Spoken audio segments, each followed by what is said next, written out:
बिस्मिल्लाहिर्रहमानिर्रहीम। अस्सलाम वालेकुम जी बच्चों। अच्छा भाई, आज हम शुरू करेंगे चैप्टर नंबर 3 और ये टाइटल है सीरतुन नबी। नबी करीम सल्लल्लाहु अलैहि वसल्लम की जो लाइफ है, उन्होंने कैसे काम किए, जो जो चीज़ें की, वो सारा इसमें आएगा। और इसमें जो पहला टॉपिक है वो है फ़तह मक्का, कि मक्का जो है वो किस तरह से फ़तह हुआ और उसमें कौन सी चीज़ें जो हैं ये हुई।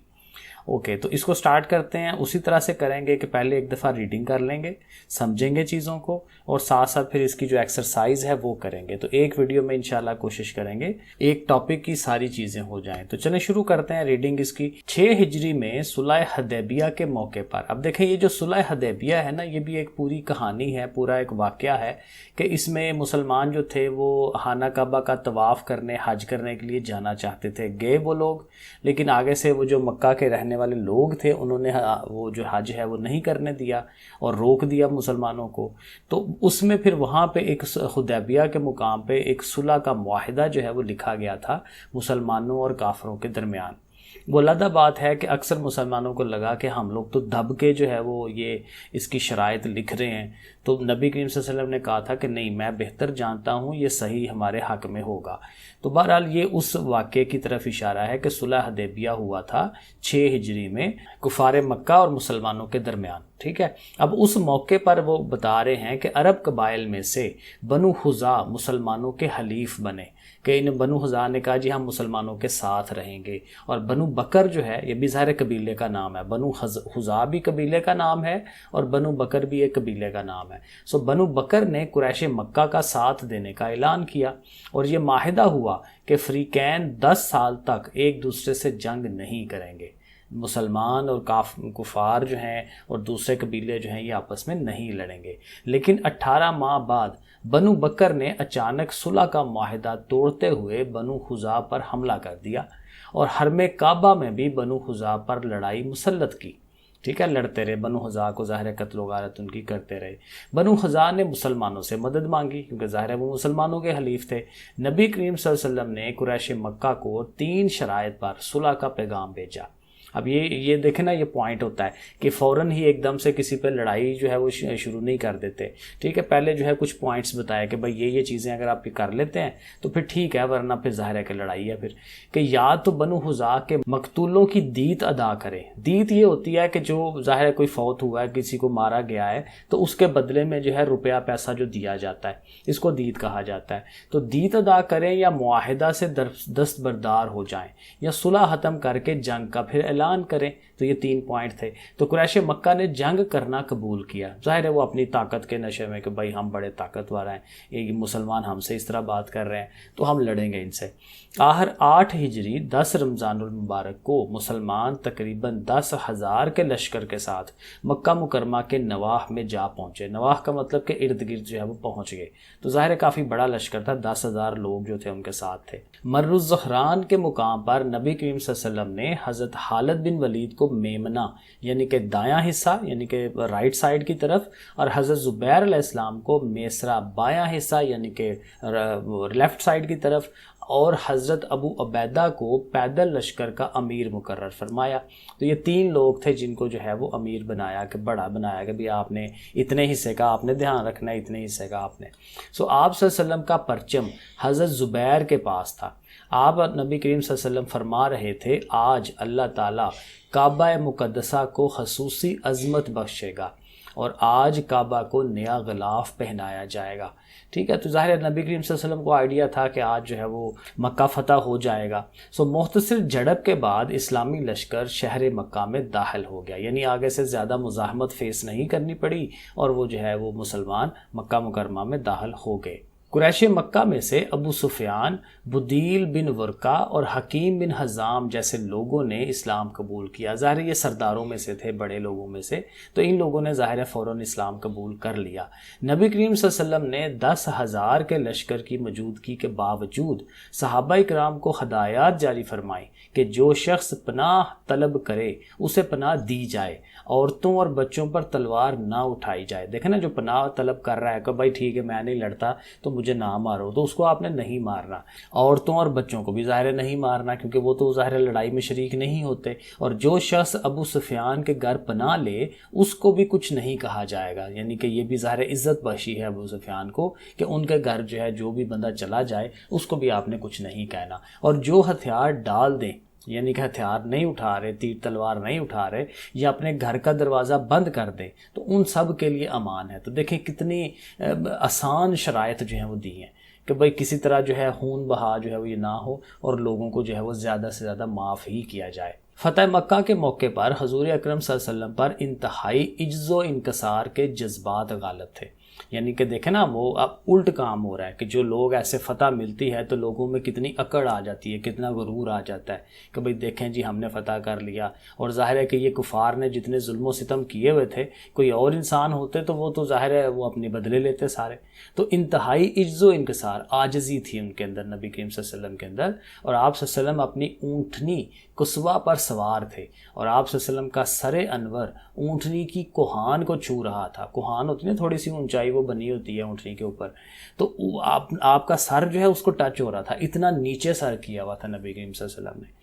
और सर नीचे करने का मतलब यही है कि अकड़ नहीं है, गरूर नहीं है, ये चीज़ें नहीं हैं हमारे अंदर, और अल्लाह ताला के सामने जो है वो ऐसे झुके हुए हैं। और ज़ुबान पर सूरतुल फतह की आयात जारी थी। आर नबी करीम सल्लल्लाहु अलैहि वसल्लम ने फरमाया कि आज मैं तुम्हारे साथ उसी सलूक का ऐलान करता हूँ जो मेरे भाई हज़रत यूसुफ़ अलैहिस्सलाम ने अपने भाइयों के बारे में इरशाद फरमाया था, क्योंकि हज़रत यूसुफ़ ने भी अपने भाइयों को माफ़ फरमा दिया था। तो ये ज़ाहिर है कि आम माफ़ी का जो है वो ऐलान किया जा रहा है। आप सल्लल्लाहु अलैहि वसल्लम ने तमाम अहले मक्का को मुहातब करते हुए फरमाया कि जाओ आज तुम सब आज़ाद हो, आज तुमसे कोई बाज पुरस नहीं होगी, यानी पूछा नहीं जाएगा हाँ भाई तुम तो ये करते रहे हो, तुम तो ये करते रहे हो, तो ये चीज़ें नहीं पूछी जाएंगी। अहले मक्का आप सल्लल्लाहु अलैहि वसल्लम के इस हुस्ने सलूक और अफ़्व दरगुजर से इंतहाई मुतासर हुए और जोक दर जोक मुसलमान होने लगे, यानी कि ग्रोह के ग्रोह जो हैं आके मुसलमान होने लगे। फतेह मक्का के मौके पर रसूलुल्लाह सल्लल्लाहु अलैहि वसल्लम का अपने बदतरीन दुश्मनों को माफ़ कर देना अफ़्व दरगुजर की शानदार मिसाल है। ठीक हो गया ना। फिर नबी करीम सल्लल्लाहु अलैहि वसल्लम और हज़रत अली करमुल्लाह वजह ने खाना काबा को 360 बुतों से पाक फरमाया। आप सल्लल्लाहु अलैहि वसल्लम ने एक लकड़ी पकड़ी हुई थी जिससे बुतों को गिराते जाते थे और इस आयत की तिलावत फरमाते रहते थे कि हक आ गया बातिल मिट गया, बेशक बातिल मिटने ही वाला है।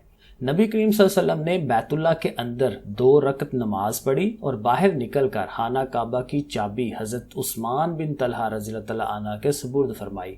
ये शायद वही थे कि जो जिनके ख़ानदान के अंदर ये खाना काबा की जो चाबी है वो चलती आ रही थी, तो उन्हीं को दे दी कि भाई तुम लोग ही इसको संभालो, और एंड तक अभी भी शायद उनका ख़ानदान ही जो है वो खाना काबा की चाबी संभाले हुआ है। ठीक है, सुपुर्द फरमाई। हजर असवद को बोसा दिया और हज़रत बिलाल रज़ियल्लाहु तआला अन्हु ने खाना काबा की छत पर चढ़कर अजान दी। आप सल्लल्लाहु अलैहि वसल्लम के दस्ते मुबारक पर यानी कि हाथों पर मर्दों और औरतों की भारी तादाद ने इस्लाम कबूल किया। तो फतह मक्का के नतीजे में कुरैश के तमाम कबाइल ने कबूल इस्लाम में पहल की, हत्ता के सिर्फ 10 रोज़ में 2000 लोग दायरा इस्लाम में दाखिल हो गए। यानी कि ज़ाहिर है कि अब ये एक अरूज जो है वो चलना शुरू हो गया मुसलमानों का। दीन इस्लाम को गलबा हासिल हुआ, इस्लाम और अहले इस्लाम को अज़मत व शान हासिल हुई, दुश्मनान इस्लाम की साजिशें दम तोड़ गईं, आप सल्लल्लाहु अलैहि वसल्लम की कायदाना सलाहियतें रंग ले आईं और आप सल्लल्लाहु अलैहि वसल्लम चंद दिन मक्का में ही क़याम पजीर रहे और हज़रत उताब बिन उसैद को मक्का मुकरमा का अमीर मुकर्रर फरमाया और मक्का मुकरमा के गिरदो नवाह में यानी इर्द गिर्द में जो बड़े बड़े बुतखाने थे उनको ख़त्म करने के लिए मुजाहिदीन के दस्ते रवाना फरमाए। तो ये तो हो गई रीडिंग हमारी। अब ज़रा एक्सरसाइज पे आते हैं, जो मोस्ट इंपॉर्टेंट चीज़ है। सबसे पहले MCQs हैं। तो पहला MCQ क्या है कि फ़तह मक्का के असबाब में से क्या चीज़ है। सो ज़ाहिर है बनु हज़ा पर हमला, बनु बकर ने बनु हज़ा पर हमला किया था, तो उनके असबाब में से ये एक सबब ये भी है। फतह मक्का के मौका पर दारुल अमन करार दिया गया किसको? हज़रत अबू सुफियान के घर को। ठीक है, हम कहा था ना उनके घर में जो वहाँ चले जाएंगे तो उनको अमान है। नबी करीम सल्लल्लाहु अलैहि वसल्लम की ऊँटनी का नाम तो यह ज़ाहिर है कस्वा, हमने पीछे पढ़ा। फतह मक्का के मौके पर नबी करीम सल्लल्लाहु अलैहि वसल्लम की तरफ से कुफार के लिए आम माफ़ी का ऐलान किस चीज़ की अलामत है? अफू और दरगुजर की, बिल्कुल ठीक है। फतह मक्का के मौके पर नबी करीम सल्लल्लाहु अलैहि वसल्लम ने खाना काबा की चाबी सपुर्द की तो ये ज़ाहिर है अभी हमने पढ़ा हज़रत उस्मान बिन तलहा रज़ियल्लाहु तआला अन्हु को। अब आ जाते हैं शॉर्ट क्वेश्चन पे, फतह मक्का का वाक़या कब पेश आया? तो ये बेसिकली हमसे डेट पूछी जा रही है। सो ये डेट जो है ये देखें, ये मैंने उसको हाईलाइट किया हुआ है कि 8 हिजरी 10 रमज़ानुल मुबारक। तो बाकी वर्डिंग सवाल की ही ले लेंगे, हम कहेंगे भाई 8 हिजरी 10 रमज़ानुल मुबारक को फतह मक्का का वाक़या पेश आया। ऐसे एक बच्चों की तरह एक लाइन जो है वो लिख देनी है, ठीक है। तो ये इसमें हो जाएगा इसका आंसर। नंबर 2 देख लेते हैं, फतह मक्का के मौके पर किन 3 सहाबाए किराम को लश्कर का अमीर मुकर्रर किया? तो वो जो हमने एक 2-3 लाइनें पढ़ी थी कि जिसमें जी दायां हिस्सा बायां हिस्सा ये वाला, ठीक है। नंबर 2 देखें, मैंने इसको लिखा भी हुआ है। मर्र ज़हरान के मुकाम पर नबी करीम सल्लल्लाहु अलैहि वसल्लम ने हज़रत खालिद बिन वलीद को मैमना, हज़रत ज़ुबैर को मैसरा और हज़रत अबू उबैदा को पैदल लश्कर का अमीर मुकर्रर फरमाया। तो ये 2 लाइनें हमने इसके लिए लिखनी है क्वेश्चन नंबर 2 के लिए। क्वेश्चन नंबर 3 पे आते हैं, फतह मक्का के मौके पर नबी करीम सल्लल्लाहु अलैहि वसल्लम ने आम माफ़ी का ऐलान करते हुए क्या इरशाद फरमाया? तो ये भी हमारे पास प्रॉपर ये बना हुआ है, ये देखें यहाँ पे नंबर 3 वाला कि नबी करीम सल्लल्लाहु अलैहि वसल्लम ने फरमाया कि आज मैं तुम्हारे साथ उसी सलूक का ऐलान करता हूँ, ठीक है ना। ये सारा यहाँ तक आपने करना है कि आज तुमसे कोई बाज पुरस नहीं होगी, इतना आपने अभी पढ़ा। तो ये 3rd वाले का आंसर है। 4 वाला क्वेश्चन क्या है वो देखें, फतह मक्का के मौके पर हज़रत अली को क्या सादत हासिल हुई? तो ज़ाहिर है कि हज़रत अली जो है नबी करीम सल्लल्लाहु अलैहि वसल्लम के साथ मिल के उन्होंने वो जो खाना काबा के अंदर बुत थे उनको तोड़ा, उनको नीचे फेंका। तो ये यहाँ से हम करेंगे कि नबी करीम सल्लल्लाहु अलैहि वसल्लम और हज़रत अली ने खाना काबा को 360 बुतों से पाक फरमाया। तो ये 4थे का आंसर हो जाएगा। और जो लास्ट वाला क्वेश्चन है कि इस सबक में हमारे लिए क्या दर्स है, तो ये लाइनें हमें वहाँ से नहीं मिलेंगी। तो वो मैंने एक क्वेश्चन बना के तो ये मैं आपको दिखा देता हूँ। ये देखें, ये मैंने लिख लिया था खुद से। तो देखें, इसमें हम कहेंगे कि इस सबक में हमारे लिए दर्स है कि हमें अल्लाह के रास्ते में हमेशा साबित कदम रहना चाहिए, ठीक है ना। और नबी मुकर्रम कुफारे मक्का के तमाम जुल्म सितम के बावजूद हक के रास्ते पर डटे रहे और अल्लाह ने उनको फतह से हमकिनार कराया। तो जितनी मर्जी मुश्किलात आए, हमने क्या करना है? अल्लाह के रास्ते पर डटे रहना है, क्योंकि अल्टीमेट जो फतह है वो हक की होती है, सच्चाई की होती है। तो ये हमें सबक जो है इसमें से मिल रहा है। तो ये हो गया। और एक जो लॉन्ग क्वेश्चन है कि फतह मक्का के असबाब क्या हैं, क्यों हुआ ये वाक़या, ठीक है। तो वो ज़ाहिर है कि शुरू में ही उन्होंने 3-4 लाइनें दी हुई हैं, तो ये हमारा लॉन्ग हो जाएगा। यहाँ से ही स्टार्ट ले लें आप। और ये जो है ये जो जंग करना कबूल किया, ठीक है ना, यहाँ तक इनफ है आपका। ये पहला लॉन्ग क्वेश्चन इतना लॉन्ग नहीं है, लेकिन फिर भी 5-6 लाइनें जब आप पेज पे लिखेंगे तो पूरा पेज बन जाएगा। तो ये शुरू वाली लाइनें जो है इनफ हैं, ठीक है जी। यहाँ तक कुरैश मक्का ने जंग करना कबूल किया, यहाँ तक लिखते हैं तो ये उसका जो सारा रीज़न है, असबाब हैं, वो हो जाएंगे, ठीक है जी। ओके फिर बच्चों, अल्लाह हाफिज़।